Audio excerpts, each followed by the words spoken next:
మీ పిల్లల భవిష్యత్తును దిశానిర్దేశం చేసే విద్యా మహోత్సవ్ డ్రీమ్9 మీడియా ఆధ్వర్యంలో ఈ ఫిబ్రవరి 1న మన ఖమ్మంలో జరగనుంది. మేడం ఇట్లాంటిదే ఇంకో కాంట్రవర్సీ ఈ మధ్య ఒక యాంకరు సంక్రాంతి కమ్మవాళ్ళ పండుగ కమ్మవాళ్ళు మా చేసుకునే పండగ అని ఒక వీడియో చేశారు. దాని మీద చాలా కాంట్రవర్సీ నడుస్తుంది. అవునా? ఆ. ఇవన్నీ నేను చూడను కదండి, నాకు తెలియవు ఇవన్నీ. అవును. అంటే నిజంగా ఈ పండుగలు ఇట్లాంటివి అనేవి కొన్ని కులాలకు సంబంధించినవా లేకపోతే మొత్తం అందరూ కలిసి చేసుకునేవా?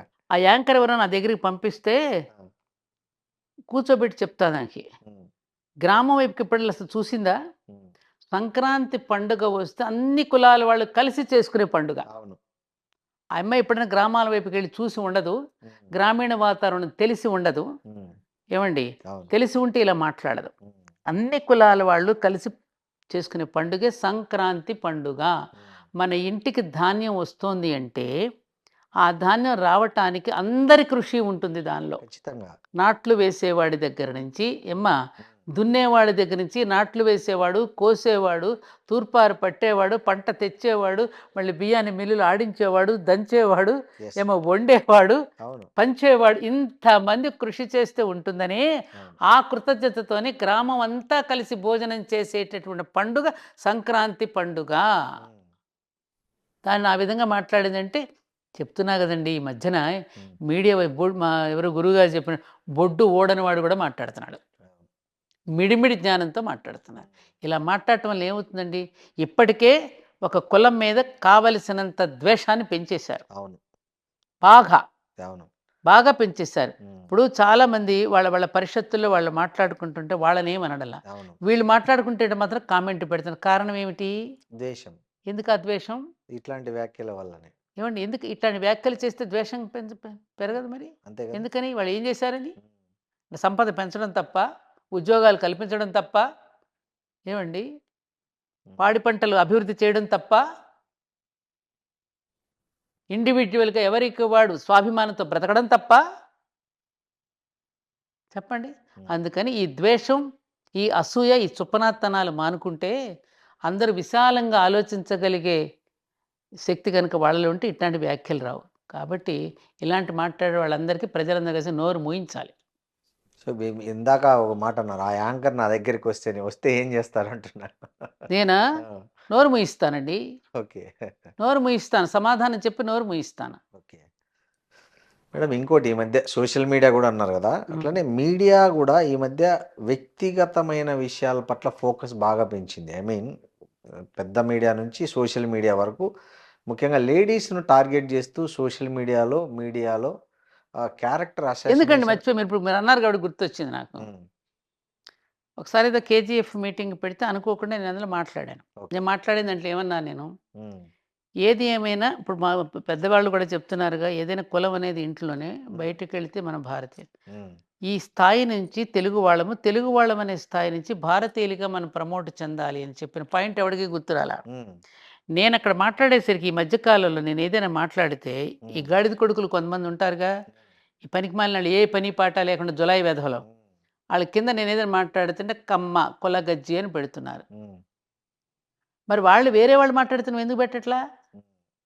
వేరే వాళ్ళు కూడా వాళ్ళ ఇంటి వాళ్ళ కులం పేరును కూడా ఇంట్లో తగిలించుకుని మాట్లాడుకుంటున్నారు, పేరులో తగిలించుకుని మాట్లాడుతున్నారు. బ్రాహ్మణ పరిషత్తులు పెట్టారు.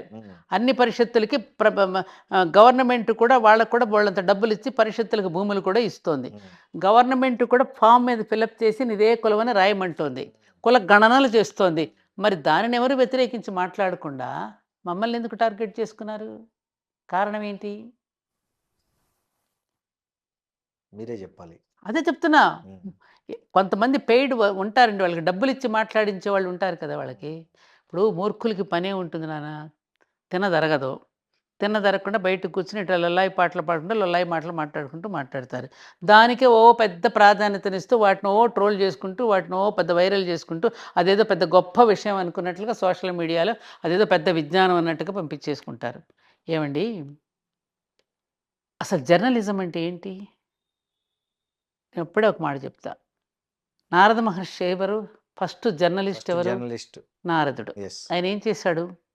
అక్కడ విషయాన్ని ఇక్కడ విషయాన్ని పరిశీలించి లోక కళ్యాణం కోసం పాటుపడ్డాడు. కలహభోజనుడు కాదు ఆయన. లోక కళ్యాణం కోసం దాన్ని సరిదిద్దడానికి, గర్భభంగం చేయడానికి, మళ్ళీ వాళ్ళ పరివర్తన తేవడానికి చేసింది నారద మహర్షి. అంతే కదా? అంతే అది ఎవరికీ గుర్తుండదు. దానికి ప్రతీకలు ఎవరండి? జర్నలిస్టులేగా. అంతే కదా. జర్నలిస్టులు చేయవలసింది ఏంటి? ప్రజలకు పనికొచ్చే సమాచారాన్ని అంతేనా? మేధస్సును భ్రష్టు పట్టించడానికా, మేధస్సును రగిలించడానికా జర్నలిజం? మేధస్సును భ్రష్టు పట్టించడానికా, రగిలించడానికా? రగిలించడానికే. మరి ఏం జరుగుతోంది ఇప్పుడు? ఇష్టానుసారమైంది. ఇష్టానుసారంగా స్త్రీల మీద ఎన్ని రకాల జోక్స్, వెకిలి జోక్స్, వాళ్ళని ఇష్టం వచ్చినట్టు మాట్లాడటం. అందరు స్త్రీలు ఒక రకంగా ఉంటారా?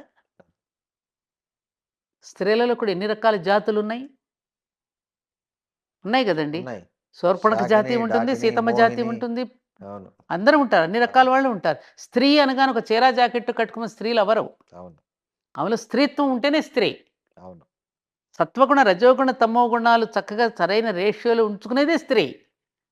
ఆ నిష్పత్తి చెడిపోతే దారి తప్పినట్టే కదా. అంతే కదా. మరి అట్లాంటిది అన్ని పెట్టుకుని అనవసరంగా వాళ్ళ మీద క్యారెక్టర్ అసాసినేషన్స్ చేయడం, పెద్ద పెద్ద వాళ్ళ మీద ఏదో ఒక విధంగా వాళ్ళని మానసికంగా వాళ్ళని కుంగదీసి. ఈ మధ్యన ఒక ఐఏఎస్ ఆఫీసర్ గతను విన్నాను. అవును. ఎంత బాధపడ్డానంటే నేను ఆ విషయం చూసి. పాపం ఆవిడ ఆత్మహత్యకు కూడా పాల్పడిపోయేంత మానసికంగా కుంగిపోయింది అంటే అది ఎంత పాపం అండి. నిజమే. శ్రీనివాస్ ఒక్కటి చెప్తున్నా మీ ముందుగానే. ఈ దేశం ఇలా కుంచుకుపోవడానికి ఇన్ని సంవత్సరాలుగా ఈ దేశం ఎప్పుడైతే స్త్రీని అవమానపరచడం మొదలుపెట్టిందో అయ్యా, ఈ దేశం అధోగతి పాలవడానికి కారణం అది. అది కారణం తెలుసుకోండి. ఎప్పటికైనా ఎప్పుడు కూడా యుద్ధాలు వచ్చింది. సీతమ్మను అవమానపరిచినప్పుడు యుద్ధం వచ్చింది, ద్రౌపదిని అవమానపరిచినప్పుడు యుద్ధం వచ్చింది. ఈ దేశం స్త్రీని ఎప్పుడైతే అవమానపరుస్తుందో, ఆవిడ కన్నీరు ఈ భూమి మీద ఎప్పుడైతే పడేటట్టు చేస్తుందో, అప్పుడు ఏ దేశం కూడా పైకి రాదు. ఏ దేశం కూడా పైకి రాదు. తప్పు చేసిన గాడిదనేమో వదిలేస్తారా, ఆవిడని పట్టుకుని మీరు వేధిస్తారా?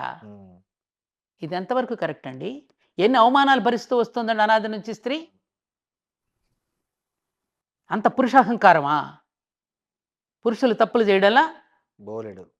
ఎందుకండి నేను సోషల్ మీడియాలో గాంధీ గారి దగ్గర నుంచి, నెహ్రూ గారి దగ్గర నుంచి, ఇందిరాగాంధీ దగ్గర అందరి మీద ఏదైనా విషయం ఉంటే కూర్చొని డిస్కస్ చేసుకోండి. మీరు అవును. పార్టీ పరంగా డిస్కస్ చేసుకోండి, పాలనా పరంగా డిస్కస్ చేసుకోండి. ప్రజలకు ఏ రకమైనటువంటి అవకాశాలు మనం ఇవ్వగలుగుతామో, వాళ్ళని ఏ విధంగా పరిపాలించగలుగుతామో, ఎటువంటి కార్యక్రమాలు పెడితే ప్రజలు అభివృద్ధి పదంలో నడుస్తారనే మాటలు పోయినాయి. ఎంత మట్టుకు ఈ విషయాలేనా? ఏ సోషల్ మీడియా చూసిన ఇటువంటి దరిద్రపు విషయాల మీద డిస్కషన్స్ నడుస్తున్నాయి తప్ప అసలు పాలనా పరంగా ఒక్క మంచి డిస్కషన్ ఉందా అండి? లేదు. అటు అసెంబ్లీలోనూ చర్చలకు రానివ్వటం లేదు, అటు పార్లమెంట్లోనూ చర్చలకు రావడం లేదు. మీడియాలో చూస్తే కూడా ఇటువంటివే కనిపిస్తున్నాయి. మరి ఎవరండి? అక్కడక్కడ మేధావులైనటువంటి వాళ్ళు పాపం అవన్నీ పట్టించుకోకుండా ఇంకా కొంత మంచిని పెంచడానికి ప్రయత్నం చేస్తున్నాం కాబట్టి ఈ మాత్రం ఉంది. కాదంటారా? And don't forget to subscribe to iDream. And for more videos, Please subscribe to iDream. Please subscribe to iDream. Please subscribe iDream. And please subscribe to iDream. For more videos, subscribe to iDream. please like, share and subscribe to the channel. Congratulations, iDream. Subscribe to iDream. Subscribe to iDream. So subscribe to iDream Media. iDream ki iDream team andarki huge congratulations. Please subscribe iDream Media. Please subscribe to iDream. Subscribe iDream. Please subscribe to iDream. iDream అంటే నా కళల ఛానల్ను subscribe చేసుకున్న నోరు తిరుగుతలేదు. మీరైతే గంట గుర్తు కొట్టండి. For more such videos, please subscribe to iDream. Subscribe to iDream. Please subscribe to iDream. Please subscribe iDream Media. Please do subscribe to iDream. Please subscribe to iDream Media. For best entertainment and information, please subscribe iDream.